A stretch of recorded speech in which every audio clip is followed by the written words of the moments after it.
Welcome to the We're Good podcast, where we are celebrating the everyday brilliance of people working toward a more positive world. If you're looking for the good that's taking place around you, you've come to the right place. What if one of Washington's most fascinating stories was hiding in plain sight? Behind the walls of a castle-like mansion in DuPont Circle is a story about innovation dating back to the Gilded Age, craftsmanship, and yes, beer. It is the home of a brewer, and so we've actually revived a series of his different beers. You might have heard of Senate beer. This week on the We're Good podcast, we step inside the Heurich House Museum, where Victorian history meets modern makers, local artists, and one of D.C.'s most unique beer gardens. From interactive exhibits to a Christmas market that now draws thousands, this isn't your typical museum. We're taking you to the Heurich House, one of D.C.'s best-kept secrets, today on the We're Good podcast. Welcome back to the We're Good podcast. I'm Lee Ann Necessary Brownlee, your host, and I am so happy to be back out on location at what I think is a gem here in the heart of Washington, D.C. in DuPont Circle. You may have driven by here and didn't know what was inside. We are at the Heurich House Museum, and you've got to go on our YouTube channel, everyone, because we're going to have some amazing video. Just where we're sitting right now is absolutely gorgeous. It's the conservatory. Behind me is a working beer garden. That's right, a working beer garden. So we are in for a fun episode today that is packed with lots of great inspiration, history, and innovation. And joining me today is what I called her was the #1 tour guide. She is the Executive Director of the Heurich House. Thank you so much, Alex Fraioli. Thank you for joining me today. And also we have a curator of an amazing new innovative exhibit. We're going to talk about that later because it's going to be on for just a short period of time, so people got to get out here and see it. Philippa Pham Hughes, thank you so much for being with us. Thank you. Oh, we're so excited. We know you're very busy right now, so we appreciate your time. There's a lot going on here. But Alex, I've got to admit, you and I were talking, I have been by and I've not been inside, and I have missed a real treat that is right here in the heart of DC. Can you give us, this history is going to go way back, so we're going to have to do rapid fire. But if you can give us some of the most interesting history of the house for our audience, that'd be awesome. Yeah, so the house that we're sitting in today was built from 1892 to 1894 by Christian Heurich, or I should say for Christian Heurich, by historic craftspeople at the time period. And he lived here with his wife and his children until 1956, although, I mean, he didn't live until 1956, but his wife did. And then it was donated to the Historical Society. And then it became a private museum in the early 2000s. And then for the last 10-ish years, we've been doing a lot more community programming and, innovative, interactive art installations like the one we're doing with Philippa. And so Christian Heurich was a brewer. And so he owned a brewery that his last location was where the Kennedy Center is today. I think that's so cool. Yeah, it's pretty awesome. Once again, you're going to find out a lot about DC today. Yeah, it's huge. So. And it employed the most people outside the federal government. And so a lot of the work that we're doing here is to look at the lives of the workers, right? So people who worked at the brewery, the people who were the household staff that worked here, for many, many decades, the people who built this house, and then how do they get connected to the wider story of Washington, D.C., right? Because they obviously worked in all different places, right? Like their story extends beyond just this one building and this one family, so. Yeah, and people can come here for guided tours. Yes. Right? Yeah. And the beer garden is open for business, right? So, it is the home of a brewer. And so we've actually revived a series of his different beers. You might have heard of Senate beer.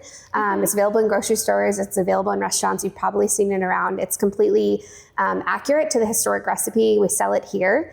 And so, you can come take a tour of the house and explore, Victorian era home in Washington, D.C., completely preserved, and then have a drink that Washingtonians at that time period drank. Of course, we said hidden gem, but you said there's plenty of people that come here. Yeah. It's not like you don't have people. I mean, when we came today, somebody was wanting to come in. Yeah. So there's plenty of people that want to come here, but I just think it might be something that could be overlooked and you don't know until you get in here what it's like. Yeah. And I loved what you said earlier, Alex, to me. You said that you wanted to make this a living, breathing space that is relevant today to share about what's happening tomorrow. And part of the way you're doing that is through innovative exhibits like Philippa is doing. And I just can't wait for Philippa to share with us about what your amazing exhibit is. And of course, You've been here. You've been to the Heurich House quite a few times. This is not your first curation. Let's just say this is the third one, actually, and each one has built on the last one. Yeah. And then actually, each of those three were part of basically like 10 years worth of creating spaces for dialogue and bringing people together who would not normally come together to have those kind of conversations. And for me, it's exciting to be in an actual real house because, it's like inviting people into, well, I'm calling myself the artist in residence, and you're invited into my home. She's the inaugural artist in residence. I love it. I named myself that, I think that's actually. a good way to do it. But yeah, people would have salons and have real conversations and really grapple with ideas. And that's what this exhibit is about. It's like, let's grapple with ideas from different perspectives. Yeah. Tell me what the name of it is. It's called A New American Dream. A New American Dream. And we're reimagining the American dream for America for the next 250 years. So it is meant to coincide with America's 250th birthday. But instead of looking to the past, we want to look to the future. Yeah. And let's imagine this future together. And then maybe we can even start thinking about how we're going to achieve that future. I love that. And of course, Philippa, I love you said that about the salon. And you and I, when we were talking earlier, I hit upon that. I was like, wait a minute. So you're doing something innovative, but something that also is steeped in tradition. Yes. Yeah. And this started, tell us how this kind of started in your own home. Yeah. And then you brought it here. Yeah. I love it. Exactly. I've been doing salons in my own home for a long time. And so it was. And if people don't know what a salon is, it's when you go back to it goes back to the long time ago, French era. Yeah, I mean, yes, exactly. Salon, Salon, yeah. In old Paris. And then I've often called myself the modern day Gertrude Stein because, it began, because I've done salons a lot, and it began with bringing artists into my home because I was like, ooh, artists are cool. And, if we drink wine, we'll have cool ideas. So it really was just a selfish instinct in the beginning. Just, I want to be around artists. Sure. But it kept growing. And so it made sense for me to invite people who voted differently from me in 2016, which is where this series of conversations began. Because I just want to hear, what do you think and why? And let's talk and ask each other questions. So it began in 2016. And that's what I mean by, for the last decade, I've been organizing these kind of spaces to have conversations. And art is a real part of it. Art is kind of a way into the conversation. It's a way to, frame the conversation. But the conversation is the real art. The conversation is what's the most important thing. The art kind of, that just gets us there. Yeah, but it's such a good medium, right? Yes. Yeah, it's a great medium. And, for me, so I've been calling myself a social sculptor. Have you heard this term? I mean, I know you have. Yeah. Maybe the audience hasn't. May I tell the audience? Yes, absolutely. But the idea is, to create, the sculpture is the space. And the space, the sculpture and the artwork isn't complete until people come into the space and have a conversation and begin to form relationships. Because relationships are how we're going to actually make change in our society. We can't change anything if we're not talking to each other. And I think we all know, people aren't talking to each other. They literally refuse to speak to each other. And so I just think it's so amazing that our friends here at Heurich House have just been like, yeah, let's bring bunches of people here and talk to each other and see what happens. It is a real experiment, truly an experiment and it's been an experiment for 10 years, but it's an ongoing experiment because our country is an experiment. And we're trying different things, and it's like a lot of growth pains at the same time. But, we're kind of working towards something. And when you come into the museum, this is a very different type of museum. Yeah. So, share with people. So right now, the exhibit is set up, but it is also a different kind of exhibit. It's not as much art on the walls. This is living, breathing, interactive. Can you share why that was important? Yeah, so when... and this won't be the only one like this, I guess. So there'll be... The only museum like this? No, the only exhibits. You want this to continue. Yeah. Yeah. And so when our former director took over the museum it was around 2010-ish, 2011, there was very minimal research about the people that worked here. There was very minimal research about the craftspeople. And so it has been really important for the last decade for us to explore all the people that pass through this space.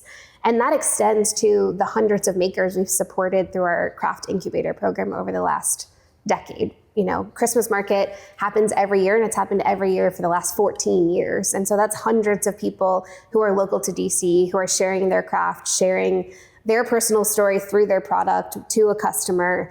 And that directly relates to the history of the museum. And so when you extend, you know, the language of who passed through the space, you're thinking about everybody from, you know, the people before there was even a house built on this site to the people that are going to come in the future to these exhibits. And so when we think about history, we think, oh, that's in the past, but it's not, right? It's like, it's happening right now. And so, you know, Philippa's past 2 exhibits, those are the history, but that's relevant to today, and they're still tying through to this exhibit, right? So, you know, I hope that we can continue to do that. And our mission here is through those stories to explore what is civic identity, right? Because the people that worked in this space were from all different economic classes, all different races. A lot of them were immigrants. You know, Christian Heurich himself was an immigrant. Right. I don't think I mentioned that earlier. That's right. That's right. And, you know, so you see all these different types of life interacting with each other, and you ask yourself, what were they talking about, right? I mean, we know for a fact in the kitchen downstairs, there's recipes that one may say would be, you know, a German recipe, but there's also very like American-esque recipes.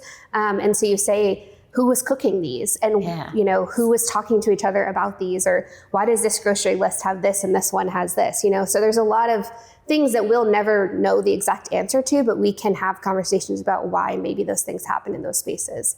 And you're searching for those people. So if people are listening, and I got to tell a cool, We're Good connection that happened. I was talking with someone else that's possibly going to be on the podcast, and he said, well, what's up next? And I was telling about Heurich House Museum. He said, wait a minute.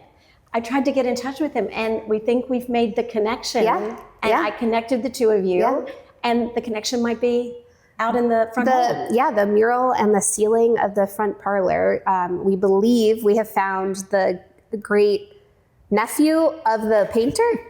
Great nephew. Yeah, it's his grandmother's uncle, if this is. Okay, sure, yeah. So anyway. But we've had, so since we started doing this research, like I said, it's been an evolution of that. And, you know, this museum grew a crazy percentage over the last decade. We have a lot of people coming in and out of here. So how is it that they can connect with you and become part of this amazing history of this place? So because the brewery was the largest employer outside the federal government, and because the Heurichs had what we know of at least 160 people that worked on this property, and because we know that this is a very large building with incredible detail, there was probably a lot of different craftspeople that worked on the property. There's definitely a lot of stories that we have no idea about that are related to this. And so if you even have an inkling, you should just reach out. If you say, oh, I know that my grandfather worked at a brewery, maybe it's the Heurich Brewery, right? Like there's information that can be found and researched, and so we've had a lot of beautiful stories, and a lot of different pieces of our collection are actually donated from people who are like, I think that my so-and-so, you know, whatever. So one of the beer recipes that we have, so we have a Märzen beer that comes out every fall. So a granddaughter of a brewmaster at the brewery donated his notebook, which had handwritten recipe of how to make the beer. And so we worked with beer reresearchers to basically bring this back to life. So there's just really little things like cool. that. Yeah, that's right. That's a cool story. And then you told me, we were walking through and you said, oh yeah, the china was donated by the family. They keep finding things, unearthing things. Yeah, and so, as generations pass on, and this museum becomes a museum more so, right? Like for a long time, it was just the offices of the Historical Society, or it was, it just wasn't living and breathing. And so now people want to be a part of it. And so whether that is just through like an oral history, or, I have a photo of, somebody that might have worked here, or just an anecdote, right? The more that we collect that history, the more we can connect the dots and create a network of people who were in DC at that time period. And, DC has changed a lot, but also not a lot. I'm sure that a lot of those families still right, here. And so, those conversations that were happening in this space, I don't think they're that dissimilar to what they might have been, and sharing very different experiences coming in here and working and living together. So you're building a huge archive. It's It's awesome. Some people call it a castle. Yeah. So it's an archive. And I should just say that like everybody who comes to a program now is part of that archive, right? So when you come here, you are adding to the stories that are being told in this building. So it's just a continuum of history. Yeah. And of course, Philippa, as people come to your exhibit and afterwards when they come to the makerspace, what do you hope that people are taking away, especially as you're creating these amazing, as you said, this is the third one, these amazing exhibits that are speaking to people and getting them to think about what is it that you would like for them to leave here with, I guess, as an artist? Yeah, that's a tough question because I want them to leave with so many things, so I don't want to like box people in, Maybe not a good question. No, it's good because the first thing that came to my mind was this idea of hope, because I think we are a little bit lacking in hope. I know I had a few low moments, and so I want people to feel like hopeful that we can come together and have a collective shared future together. And as far as being able to come into this space, some of the things that they'll be able to do with the exhibit is write down their thoughts. And the 3 art installations all are interactive in some way. Okay. But the one that I put together is, I want to hear, what is your American dream? What is your vision? And, maybe it's a little darker than mine. I'm a, annoyingly optimistic person, but, we're collecting that because the collection is also a conversation with not just me, the artist, but with each other, because people will be able to look and see what other people have written, and we'll save that. I think we'll save that for some future exhibit as well, for sure. Well, we should share what Zena's is a. Oh, that's true. So this exhibit behind us, Zena, she was the featured artist 2 years ago that I curated here, and she collected people's visions for the future. And so 2 years later, we get to see the future in a way, because she's reorganizing it into. You'll see.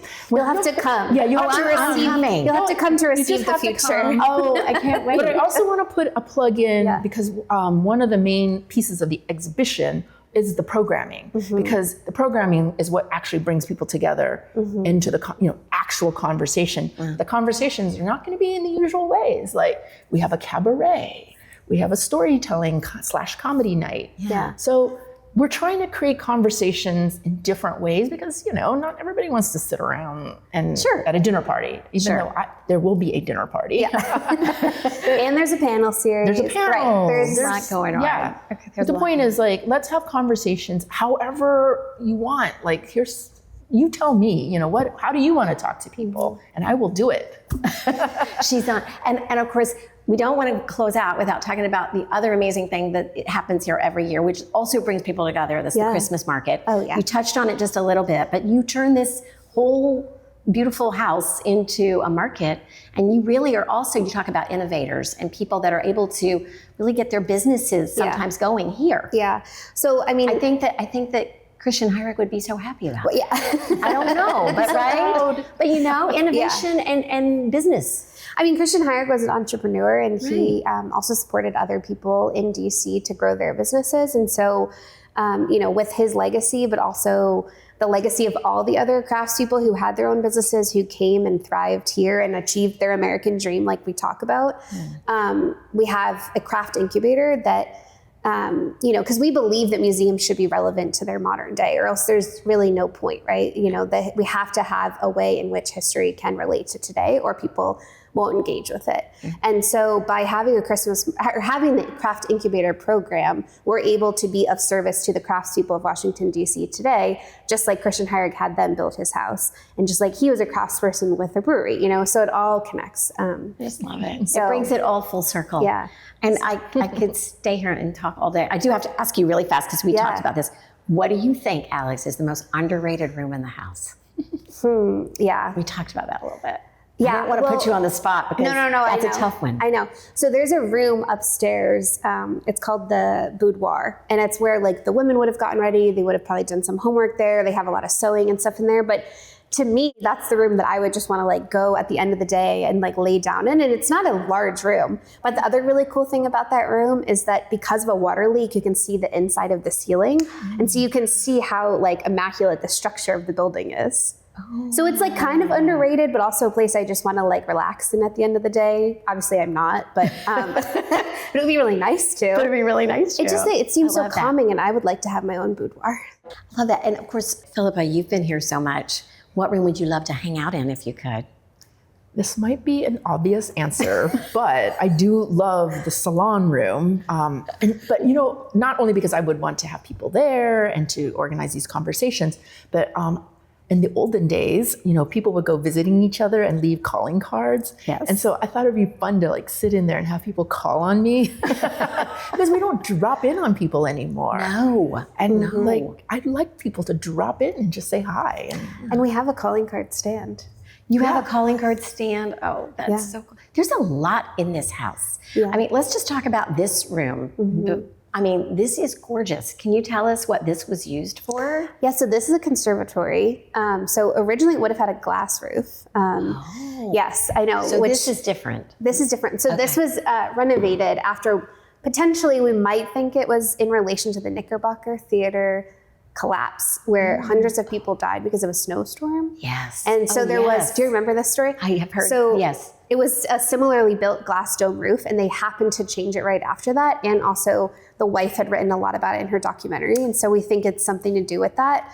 But we do have photos of the original glass roof. But yeah, it would have been full of plants. I mean, Victorians at that time were really into health and wellness and air, and, you know, and so it makes sense. And they also had some pet birds and some, you know, like it was definitely a place where you would have relaxed, right? And the fountain does work. It's not on right now, but, you know, so just that was what the space would have been used for. And entertaining. Yeah, there was some entertaining in here, although, you know, probably more like in the salon rooms like we were talking about. But also fascinatingly, we're lucky enough to have a lot of those rooms because the wife that built this house with Christian Heurich was more of that socialite person. And then she passed away, and he lived here with a different wife who actually wasn't like a social person. And so a lot of these rooms are well preserved because they were never used. Interesting. So now we're using them to have conversations that never happened, right? Century later. That's pretty, That's really cool. Yeah. So we've gone through so many cool fast facts, and I just love, thank you both for playing along with some of the questions. But the one question we always ask on the We're Good podcast is that we kind of like to peel back the curtain. Our audience says we would like to know what makes this organization, this nonprofit, this museum special that you might not see on the website. What do you think, Alex? So, I mean, we're a privately owned organization, private foundation, and we do make a lot of our own revenue, which gives us the power to have, you know, creative opportunities like this that maybe some other nonprofits may not have. You know, and we're very ethical in terms of how we want our revenue and sources to come in. But we do want to be able to have conversations like this continuously. And also in order to do that, we do have to preserve the building. And it is over 130 years old. Right. And so, you know, so we have a lot of flexibility in here. We want to continue that, but we also do need to, you know, maintain the space and take care of it. So it's, you know, many generations can have these experiences. So you keep building the experiences. Keep building the experiences and bringing in a way, people in. In a way that we want people to feel welcome here. And so, that's wonderful. We feel very welcome. How about you, Philippa? What would you think if you could share with someone? What's the one thing? It's hard to pick one thing, I'm sure. It is really hard. And so I'm going to share something that I just find so much delight in. But there's a piano in there that looks like an old-timey piano, but it's a working piano and it sounds beautiful. We actually had a musician play it at the salon dinner that I had here, whenever that was, 2018. And it's incredible. The sound is so incredible. Wow. So I don't know, it's just kind of fun when things work. Like it's to this point of, this is a living, breathing part of our city and it should be like used. Exactly. And of course, that's another of you taking good care of this amazing museum. And in order for the conservation of the piano, it has to be played. Right. Oh, that's right. I feel like there's a metaphor in that. Right. We have to keep using it. You can't just take things for granted. No. What a great way to close out about an amazing place, an amazing space, I should say, right here in the heart of the city. And also a lot of fun going on here. So many fun things that are taking place. You know, beer gardens and, you know, Christmas markets or holiday markets. And then you've got all the exhibits. So thank you both for being with us. Thank you. And we hope that people will look on the YouTube because you're going to see all of this amazing things. But also be sure to share this episode with someone because they need to know about this wonderful place that is right here. And if you're coming to visit DC, stop by. Yes. Right? If you're from out of state. Everyone come. Yeah. All right, the doors are open. Be sure and take a look on the website. It'll be on our website, we'regood.net. And as we like to say, we're good and you're good, and we can all make a difference.